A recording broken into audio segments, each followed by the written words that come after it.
Salut les gars, j'espère que vous allez bien, bienvenue sur ma chaîne YouTube. Si vous me connaissez pas, moi c'est Béa. Je suis assez stressée de faire cette vidéo, but it's gonna be worth it because today I'm gonna talk about how I became a model. N'hésite pas à t'abonner, même si tu ne me connais pas, ça fait toujours plaisir. N'hésite pas à même mettre des commentaires, juste des cœurs, ça fait toujours plaisir. Enfin bref, rentrons dans le vif du sujet. First thing first, qu'est-ce qui m'a donné envie de devenir mannequin? Je pense que j'ai toujours rêvé d'être devant l'objectif, mais j'avais un peu peur parce que j'étais vraiment ce genre de gamine à l'école qui avait peur en fait des gens, qui avait peur de se montrer. Tu vois, j'aimais bien faire la meuf à la maison, mais pas devant les gens, tu vois. Et j'avais énormément de posters, de genre, c'était même pas des posters, c'était des affiches édito que j'arrachais de magazines et que je collais sur mes murs, histoire de, tu vois, me donner l'impression que je suis une meuf trop fashion, alors que je l'étais pas du tout. Parce que on n'avait pas l'argent en fait pour payer les trucs que je voyais dans des magazines et tout. Donc à défaut de les avoir sur moi, je les avais sur mes murs. Hey. Donc bref, c'est vraiment comme ça que l'envie a commencé dans mon être, dans mon corps. Après, comment j'ai mis un pied dedans? J'ai commencé en fait avec une élection de Miss que j'avais fait en 2016, qui est l'élection Miss Cameroun France. C'est shake your hands, runway, be attitude, be feminine and stuff.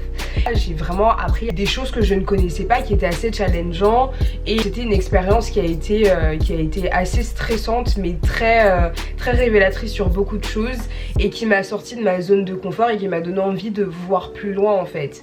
Malgré le fait que je me sentais très insecure, parce que voilà, comme je vous ai dit avant, depuis que je suis toute petite, je suis très dans mon coin, je suis beaucoup à admirer les gens qui show themselves et tout, mais jamais moi je le faisais, et là c'était vraiment l'opportunité pour moi de show myself on stage. C'était hyper stressant.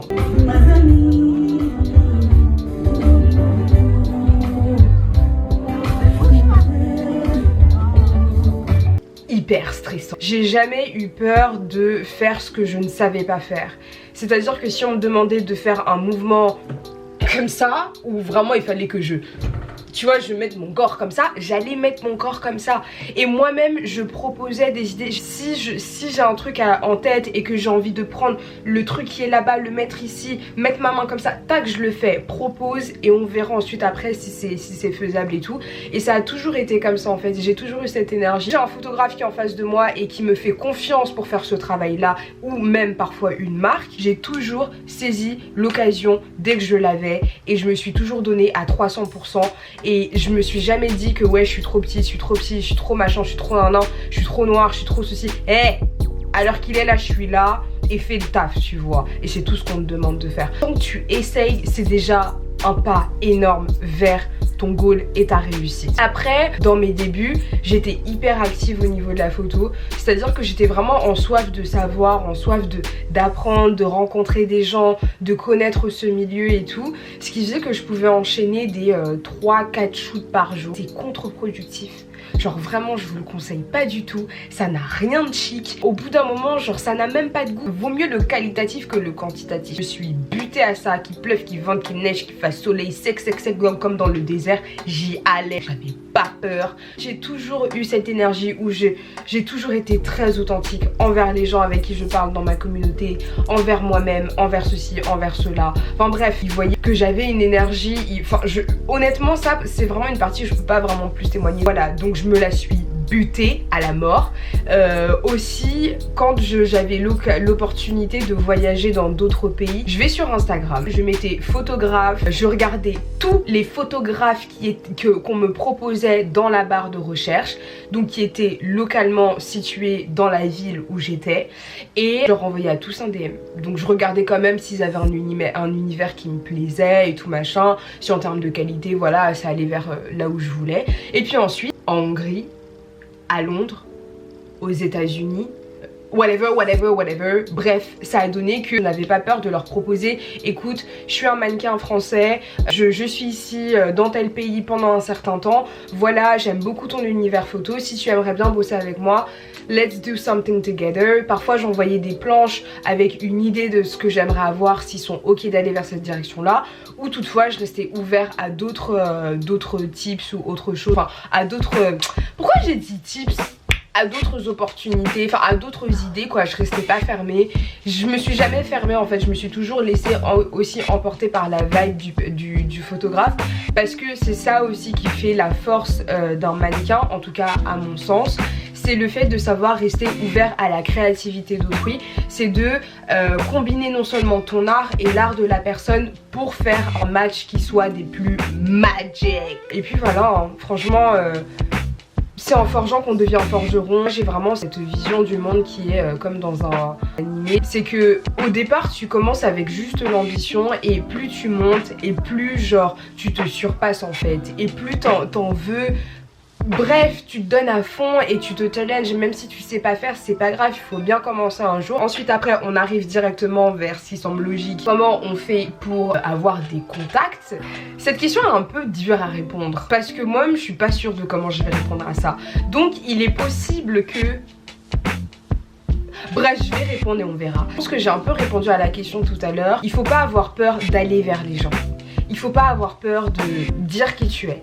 Il faut pas avoir peur de sortir de ta zone de confort. Il faut pas avoir peur même quand tu es dans la situation où tu es en set, ne serait-ce même qu'avec un photographe, un styliste, un make-up et tout machin. Parle de toi, show yourself, just be yourself, tu vois, genre. En fait, moi je vois vraiment la chose comme ça. Pour faire ces contacts, à chaque set où tu vas, il ne faut pas underestimate someone. Chaque personne sur un set has a value. Et c'est important de toujours estimer les personnes avec qui tu travailles, parce que c'est ce qui va faire aussi que quand elle va me recommander à quelqu'un, elle sait pourquoi elle me recommande, tu vois. Et elle n'a pas peur aussi de me recommander parce que j'ai give ce professionnalisme adéquat à la situation. Et ça pour moi je pense que c'est ce qui fait tes contacts en fait. Tu fais les choses quoi, tu fais le taf, et tu fais même parfois plus que le taf qui t'est demandé, et c'est ça qui fait que tu hit the scores. It's not being average that will help you. C'est aussi peut-être dans la vraie vie, quand je sais pas, sur Instagram, si tu veux bosser avec une marque, n'hésite pas à demander. N'hésite pas à demander à la marque. Si elle te remballe, au moins pour la prochaine fois tu sauras. Au pire tu feras partie de ses DM, c'est déjà beaucoup, tu vois. Et le problème en fait c'est que on attend trop en tant que mannequin indépendant d'être vu. Et c'est encore quelque chose que je fais beaucoup aujourd'hui, sans pour autant manage anything to be seen by the world. Franchement faut pas avoir peur. Faut vraiment pas avoir peur. Anyway, j'espère que j'ai répondu à la question. Mais en tout cas, n'hésitez pas à me dire aussi en commentaire comment avoir des contacts si vous aussi vous êtes un mannequin indépendant. But anyway, I hope it helped you. Comment j'arrive à avancer sans agence? Déjà, il faut savoir que j'ai toujours rêvé d'être en agence. Même si tu vois, c'est pas une fin en soi. Enfin, cette façon un peu vieux jeu de penser que à partir du moment où t'es en agence, t'as tout gagné, tu vois. Être en indépendant aussi, c'est bien parce que la com que l'agence prend là, elle est pour toi. La money de ça, on aime. Le pouvoir des contacts, plus tu avances dans ton expérience, plus tu te fais des contacts qui sont plus ou moins haut placés, qui bossent dans telle ou telle marque, que ce soit en tant que RP, en tant que ceci, en tant que cela, en tant que machin. Tout ça là, c'est bon à prendre. Et c'est ça en fait qui fait que j'arrive à marcher en tant que mannequin. C'est que là maintenant, ça fait 1 an que je commence à réellement gagner ma vie. This is just the beginning. Parce que moi, je compte pas m'arrêter là en fait. Le mannequinat c'est pas mon goal de ouf, mais si je le fais il faut me respecter quand même. À défaut d'avoir vraiment entre grosses guillemets la certification d'une agence, tu as ta propre certification personnelle, c'est à dire que tu arrives à montrer à tel ou tel représentant de marque que en bossant avec toi on est sûr d'avoir un travail tout aussi qualitatif qu'avec une personne qui est signée en agence. Je ne dis pas que la personne qui est signée en agence travaillera mieux qu'une personne en indépendant, mais tu vois en général les marques vont plus se tourner vers ces personnes là parce que voilà, c'est toute une structure. Bref, le pouvoir d'avancer avec en étant déterminé et surtout ne pas rester sur place. Toujours bouger, toujours produire du contenu. Personnellement, je ne pense pas être le meilleur exemple pour ça. Je me contente beaucoup de ce que j'ai, je ne push pas assez les choses et c'est pour ça aussi que j'ai lancé ma chaîne YouTube. C'est parce que j'ai envie encore de me challenger encore plus loin dans ce que je fais. J'ai une vision de plus en plus précise de ce que je veux et c'est pour ça aussi que je suis là maintenant. Donc yeah. Donc voilà, je sais pas si j'ai vraiment répondu à la question, mais encore une fois si vous avez plus d'informations sur le sujet, vous mettez tout en commentaire. Comment je gère mes contrats? Ça c'est une question qui donne mal à la tête en fait, parce que jusqu'à maintenant j'ai toujours pas géré mes contrats, je suis pas super à l'aise avec. Mais quand vous commencez en tant que mannequin indépendant, vous avez déjà une organisation, c'est comme tout, c'est comme quand tu montes ta chaîne YouTube, quand t'as un compte Instagram, quand tu tiens un blog, comme tout. Là c'est exactement la même chose, t'as ton petit carnet tous les jours à côté de toi. Là par exemple je sais que ce mois-ci j'ai tant de contrats à faire, je vais gagner tant. En fonction de ça, tac, je sais combien je vais gagner. Je sais aussi que je ne serai pas payée on time. Donc je prévois tout ça en amont. Tu fais l'échange par mail avec le client. Voilà, tu expliques quels sont tes tarifs. En fonction de ça, je demande un contrat. Le contrat c'est super important parce que c'est ce qui va te permettre de te sécuriser. En fait dis-toi qu'à chaque fois que tu commences un nouveau contrat, c'est comme si tu commençais un nouveau CDD ou un nouveau CDI. Important d'avoir la sécurité, de savoir que tu vas être payé. Donc tu envoies une facture, donc ce que ton employeur fait à la base c'est toi qui le fais. Tu envoies une facture donc avec le détail, le nom de la marque, le numéro de tirette, son adresse, numéro, adresse mail, tout ça. Ensuite j'ai un truc qui s'appelle Invoice où je tape le truc, je fais un screen, c'est fini. Pour l'instant c'est ce que je fais, c'est ma solution du pauvre. Et donc ça en fait, ça permet d'être sûr que là c'est bon, le bail est sécurisé. Je sais pas si tout le monde le fait, moi je le fais, c'est comme ça que je fonctionne et c'est comme ça que j'aime travailler avec les marques, parce qu'il faut pas se foutre de ma gueule. C'est pas parce que je ne suis pas une agence que tu ne dois pas m'estimer comme n'importe quelle personne avec qui tu travailles. Moi je t'estime, tu m'estimes en retour. Period. Une fois que toute cette partie administrative a été gérée, toujours bien classer tes factures, tes contrats. En général je les prends en photo, je les classe dans un document, comme ça je sais que tout est fait, tout est propre, tout est bon, et c'est ce qui va permettre ensuite de savoir où t'en es, parce que c'est vraiment difficile. En fait en tant que mannequin on a vraiment l'impression que c'est juste la partie beauté, je fais la belle et tout machin, mais quand tu te gères toi-même, tu gères toute la structure qu'il y a derrière, et c'est vraiment important de savoir gérer tous ces paramètres là comme il faut. So yes. Maintenant je vais passer à la partie où je réponds à vos questions. Est-ce que ce n'est pas trop dur d'être en agence? Bah j'avoue que c'est un peu dur, parce que à aucun moment j'avais envisagé dans mes plans que j'allais continuer toute seule en fait. Étant quelqu'un qui était très dépendante des structures, c'est très dur d'être dans cette voie d'entrepreneuriat. C'est un challenge qui n'est pas impossible, qui demande d'avoir une certaine rigueur au début, mais qui n'est pas impossible. Voilà, on peut faire sans agence, je veux dire voir directement avec des professionnels. Oui, tu peux faire sans agence. En fait, l'avantage d'une agence, c'est qu'elle a déjà ses contacts. Elle a déjà sa notoriété. L'avantage pour eux, c'est que tout est fluidifié. Mais pour moi, j'ai souvent tout fait avec the law of attraction, because this is how I work. I'm so insecure, like, je me sens pas encore super prête d'aller vers des marques et leur demander et tout. Mais c'est quelque chose sur lequel je travaille beaucoup. Donc, yeah! Don't be afraid, just do it.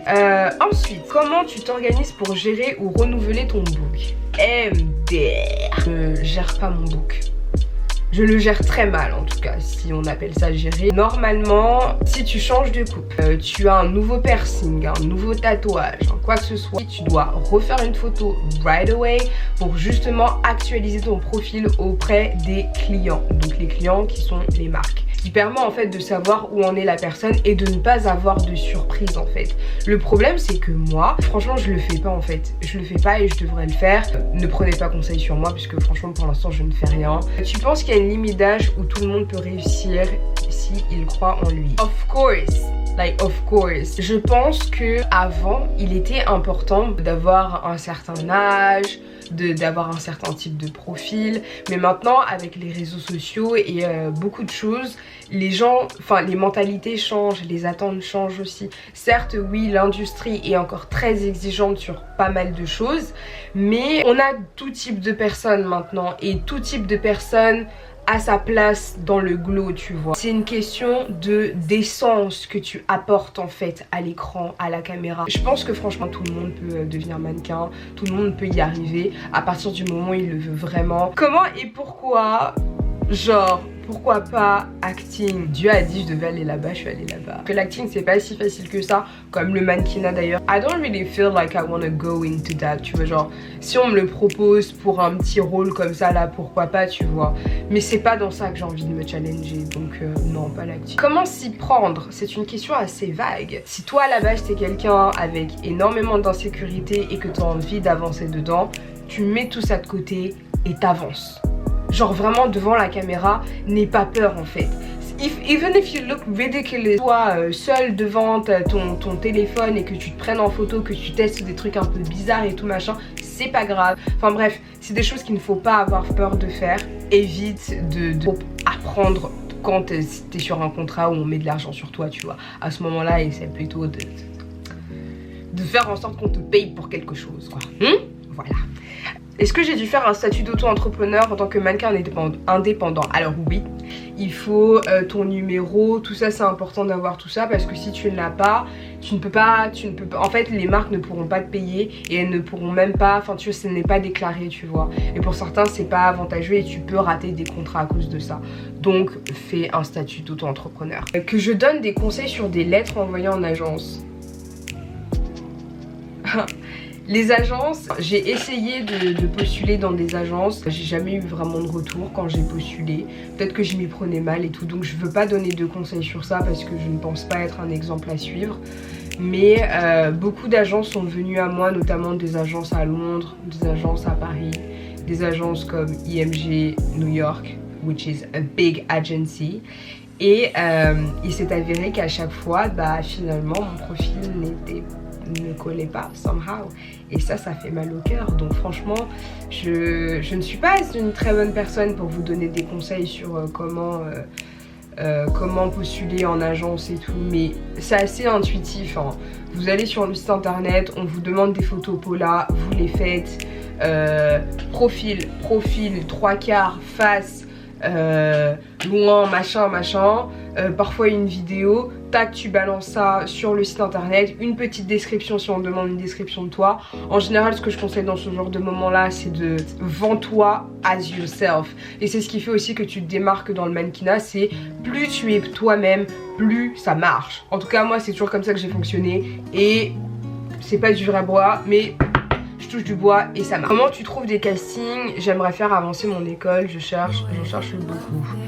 Maintenant je commence à le faire, mais avant j'avais trop peur d'aller à des castings parce que je me sentais pas légitime. Mais encore une fois c'est une histoire de trauma, je me sens pas très secure avec moi-même et j'ai l'impression que quand je vois un casting c'est comme si j'allais à un entretien d'embauche. En plus de ça je vois des mannequins et c'est impressionnant et tout machin nan. Et bref je me compare beaucoup et au final je ne vais pas chercher de casting. Il y a des pages de casting qui existent, je ne les connais pas particulièrement, mais il y a des pages qui existent. En tapant casting sur Instagram, juste franchement Instagram c'est un outil de recherche en tant que mannequin dans n'importe quel domaine. Il suffit parfois d'être abonné à un hashtag pour voir que par exemple vu que c'est la Fashion Week parisienne, le fait aussi de connaître des casteurs, c'est souvent des gens qui vous trouvent dans la rue ou sur Instagram, qui voient votre profil, vous avez une bonne gueule. En général quand c'est comme ça, ces casteurs là les scouts vont en fait trouver votre profil soit sur les réseaux ou vous trouvez dans la rue. En général le meilleur moment pour trouver des scouts c'est pendant les Fashion Week parce qu'ils sont là à gogo à chercher des profils. Les scouts sont une bonne alternative parce qu'ils vont vous permettre